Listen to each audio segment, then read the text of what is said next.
Caution, you are about to enter the no-spin zone, and the factor begins right now.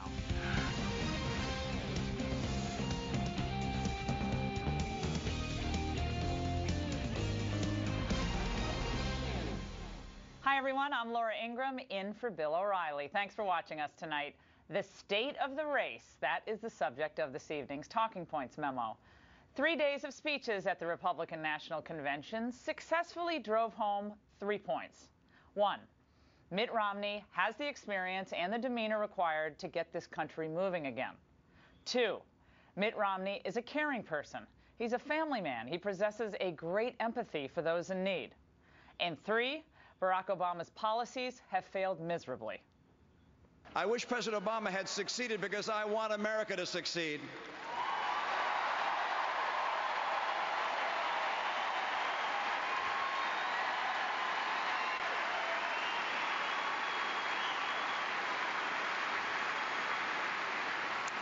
But his promises gave way to disappointment and division. Hope and change had a powerful appeal. But tonight, I'd ask a simple question.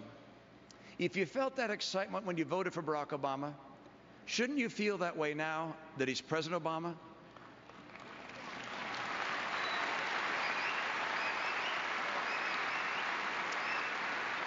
You know there's something wrong with the kind of job he's done as president when the best feeling you had was the day you voted for him. Now, some are saying this speech didn't possess the soaring rhetoric of a Reagan or a Kennedy, but it seemed right for the moment. Simply stated and earnestly delivered. More swing voters in America should now see Mitt Romney in a warmer and more reassuring light, not the Thurston Howell III of modern-day politics. His personal and professional narrative is admirable in an era where many are celebrated more for their bad behavior and edginess than actually real merit and achievement.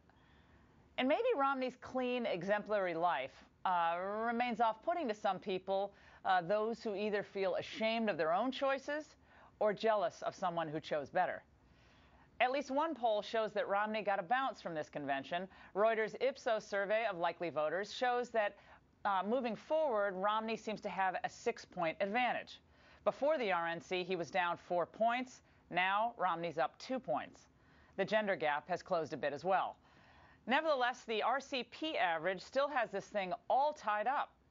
But Obama still maintains a sizable lead in the Electoral College. So what next for the GOP? In the final 65 days of this race, Romney needs to convince voters of 2 important things. First, he must make the case that our lives can and will get better under his leadership. Where will we see those 12 million jobs he promised? Where will they be created? How long will it take? We need to see that with him, it is morning in America again. Second, his team must hammer away at the facts of President Obama's failure with powerful ads and strong speeches on the trail. The New York Times is reporting today that most, 58% of the jobs created since the so-called recovery began, have been of the low-paying variety. That's terrible. As Clint Eastwood said last night, when somebody does not do the job, we've got to let him go. Well put. And that's the memo. And now on for the top story, 2 other points of view. Joining me now are Mark Thiessen, a former speechwriter for President George W. Bush, and Margie O'Mara, a Democratic pollster. Okay, Margie, you're sitting here in the hot seat. Tell me, from your point of view, how Mitt Romney did, just with connecting with those swing voters, those independent voters last night, not as a partisan, but just looking at how a swing voter might see him after that speech. I think he did a good job. I think he did his speech. He got through it. He didn't make a mistake. He had some touching moments in it. I think people will have a positive reaction. It's important to remember he has been net unfavorable since January. I mean, that's months and months of being more unfavorable than favorable views toward him. And I think that's going to take more than a speech to turn around. I mean, a lot of those voters are going to be deciding late, and they're going to want to hear more policy, as you noted, which they didn't really get that much last night. Yeah, and Mark, as far as convention speeches go, it really falls in line with most of the ones that we remember previously, right? Reagan in '84 and '80, I don't believe he got into a lot of policy prescriptives. It really was actually much more ideological than Mitt Romney's speech, which was really targeted, I think, right down the middle and to women voters and others who might have a kind of a negative view of him. No, you're absolutely right. A State of the Union, it's not a convention speech. It's not supposed to be a State of the Union address, a litany of policy proposals. It's supposed to introduce a human being to the American people who wants their vote for president. And I think Romney did a very effective job of introducing himself. He had two things that he needed to accomplish last night. The first one, he needed to connect with Americans in a way that he hadn't been able to before. He went into that convention, according to Gallup, with a likability gap with Obama of 61 to 27%. And I think after last night, that gap is going to close significantly. I mean, the stories he told about how he learned unconditional love from his father, that story about how his father used to leave a rose on his mother's bedside every morning, and that was how they learned he died, because the rose wasn't there. The story we heard earlier in the evening about the 14-year-old boy who was dying of leukemia, who he helped write his last will and testament so that he could give his skateboard to his best friends. I mean, no one's going to say that Mitt Romney is aloof or uncaring anymore after this. But the second point he yeah, go ahead. No.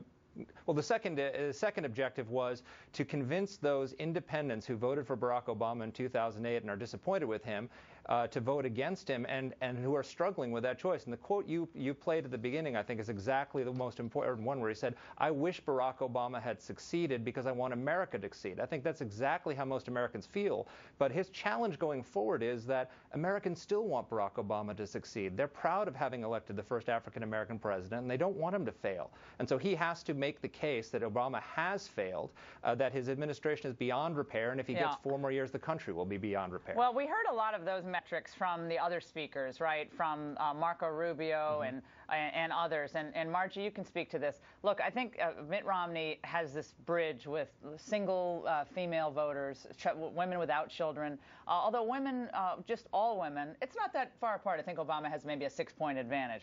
But nevertheless, last night, after that story Mark alluded to of the couple who lost their son to cancer, when they said he did the right thing when there were no cameras around, he went above and beyond. That, I think, dulls the possibility of the leftists excoriating him and stereotyping him as the monopoly guy with the top hat.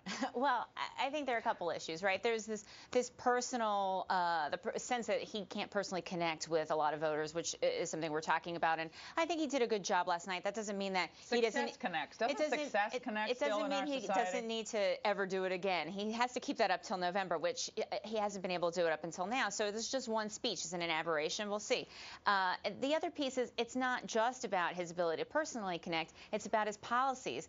And these stories, while good stories, they don't mean that his policies and the policies of Paul Ryan are really going to help a lot of these struggling families, struggling women, struggling middle-class voters who right now, when asked which candidate you think helps the middle class, Obama has a double-digit lead. You think that we will see Barack Obama talking a lot about his record, the metrics that he set for himself? You think Obama's really going to marinate himself? And what the New York Times says today are 58% of jobs created are of low-paying variety, even though I think it was only 25% of low-paying jobs were the ones that were lost. I think he's going to talk about 4.5 million private sector jobs created. I think low-paying variety. I think he's going to talk about how the Paul Ryan plan, 2/3 of the Paul Ryan savings would come from middle-class and poor families. All right. Well, we appreciate it. Margie and Mark, thanks so much. And up next on the Rundown, it's the speech